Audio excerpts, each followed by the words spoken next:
I have MEIZU MX5 and let me show you how to use Do Not Disturb mode on the following device. So at the very beginning, let me show you how to quickly enable Do Not Disturb. Let's just use the upper bar, and here you can use the following apps icon. As you can see, one of the icon is for the Do Not Disturb. Let's choose on DND.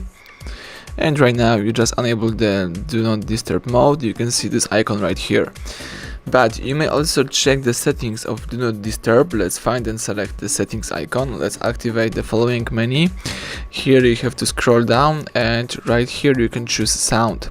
Under the sound tab you can choose Do Not Disturb. Let's tap it, and here you can, for example, enable on schedule. So you can, for example, repeat switching on Do Not Disturb every weekend, every weeknight, or every rule that you just set up. You may also use the following options, so you can handle with repeat call alert. You can choose incoming call whitelist, so you can choose the callers that you would like to accept the calls, and you can choose wake up breathing right here.